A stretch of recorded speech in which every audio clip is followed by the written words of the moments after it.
So this is a little sneak preview, but these are decision trees based off of a regression. So these are regression trees. And anyone want to give me an idea of how to interpret this tree? What does this mean?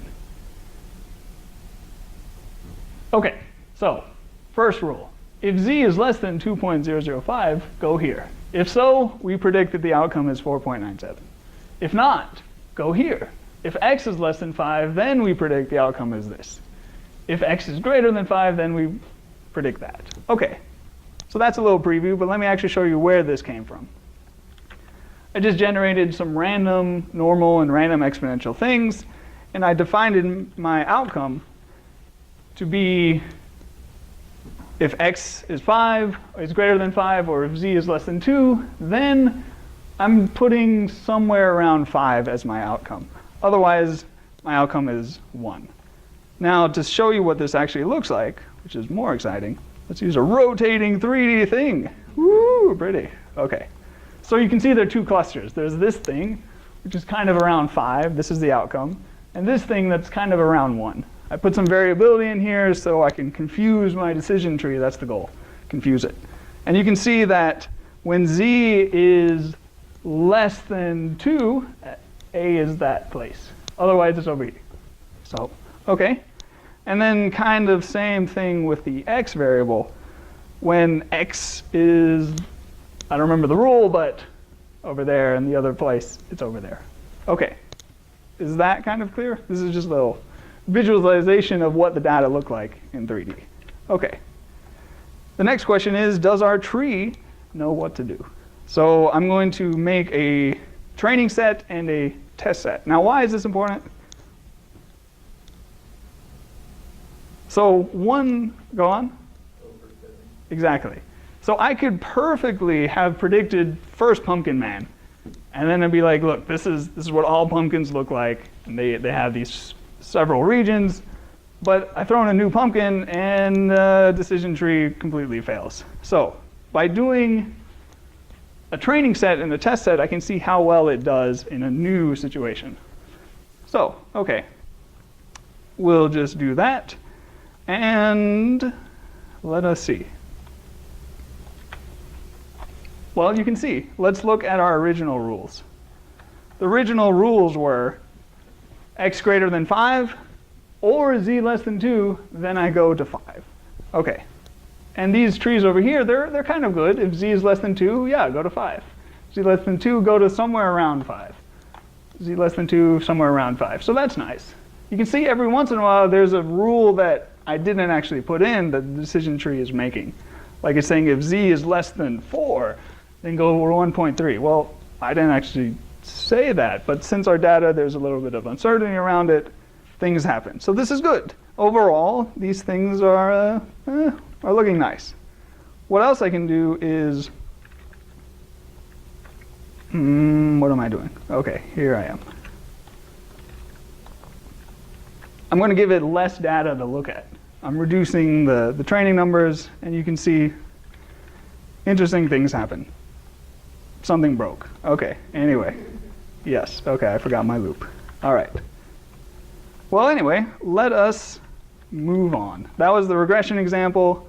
What I would like to do now is get some new data, some classification data. Have you ever been in a situation where you're going to write someone named Ryan or Alexis or Skylar, and you don't know if it's a man or a woman? What do? Is this a classification problem? Yeah, yes it is. Okay, so what I did is I tried to find an interesting data set for you. So I went to, courtesy of, the New York State Department of Health. They have birth names for all of their counties from 2007 to 2012, the name and then the gender.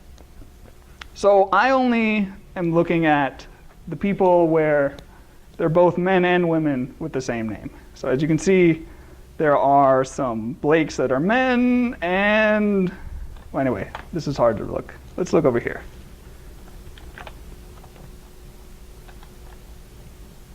you can see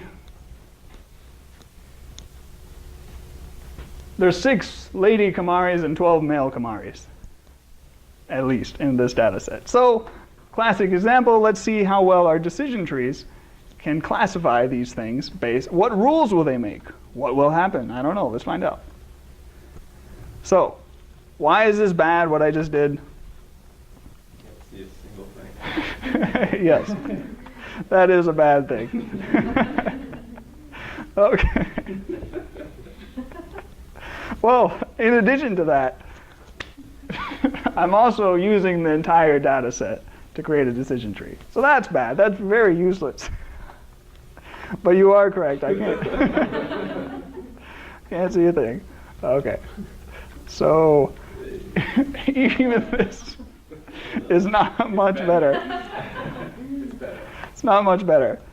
So the problem is, when you have so many input variables, like 130 different names, trying to visualize them in a decision tree, even though the tree is pretty simple. It says, if it's Alexis, we're going to say it's a lady.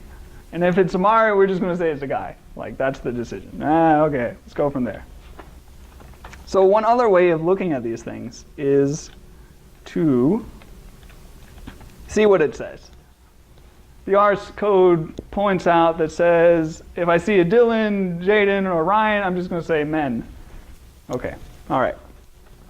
Now this isn't particularly interesting unless we can see how good it is at predicting. So I'm going to use the predict function and forgot to enter some code. So okay, where were I? All right.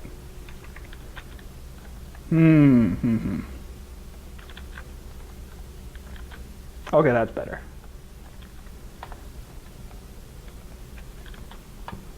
Okay, so as you can see, our decision tree correctly identified about 90% of the genders.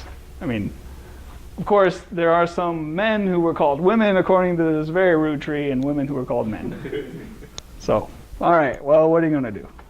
Well, what can we do? We can prune the tree. Like, as you notice right now, it has some nodes over there. So let's see if we prune it. We can cut off some branches and just make it a really simple tree, which basically says, what does it say? It says, again, if it's Amari, Angel, Blake, Skylar, Ryan, Parker, it's just a guy.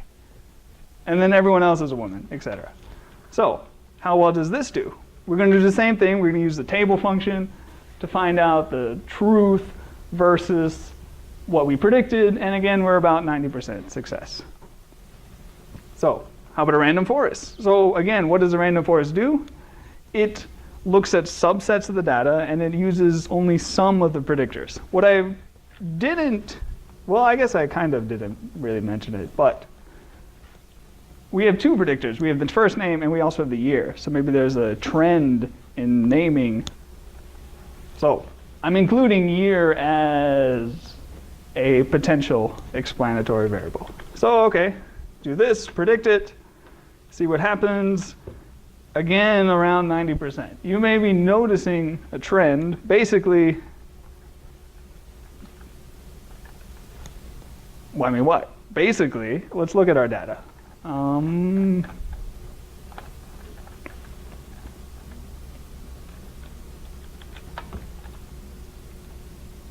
Let's look at Ryan. There are about 5,000 male Ryans in there and 37 female Ryans from these years.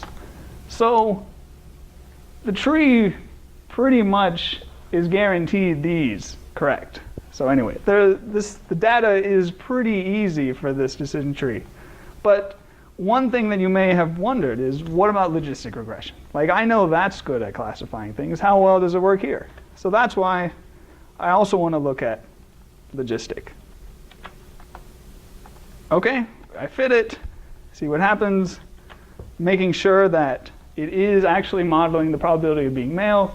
I can look at the logistic coefficient, and I also can relate it to the do it by hand approach, where you look at the p over 1 minus p, that being the odds, log odds ratio. Okay, all right. And let's see how well it did. again, around 90%. Okay, so exciting. Let's see what happens. And just to give you a summary, and actually, what I'm going to ask you, audience members, in your various groups that you found, is which of these would you prefer? Would you prefer, and decide amongst yourself first, but your choices are the predicted tree, the prune tree, the random forest, or the logistic, for this particular example, keeping in mind where it went wrong. So, what's worse to you? What's a worse mistake? Calling a man a woman or a woman a man? And that's, I guess, basically up to you. But think of this also as if these data were outcomes like heart attack or no heart attack, then misclassifying is a more serious error. So, I want to get a little vote of which of these methods you like best. So, talk amongst yourself and I'll write down your answers. You would use both and then publish the one. So you did all raise a valid point, or someone must have raised it somewhere around there. But basically, that the data set I fed it wasn't very useful because all those Ryans are always men, or mostly, not always. So I fed this new data set, a subset of this where I'm looking at the harder to identify cases, like a Tenzin.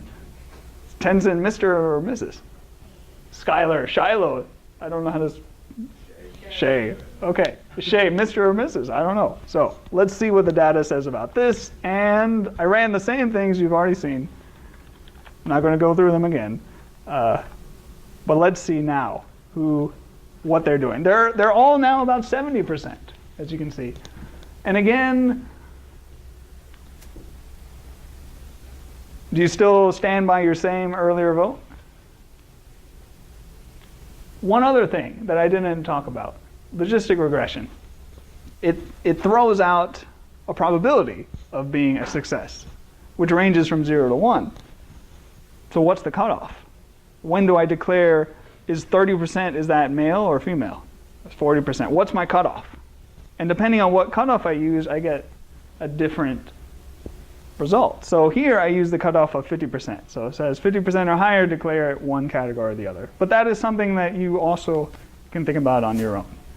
So that concludes the interactive part, the R part, and the theory part. Thank you for your time. Any questions? Good. All right. Thank you.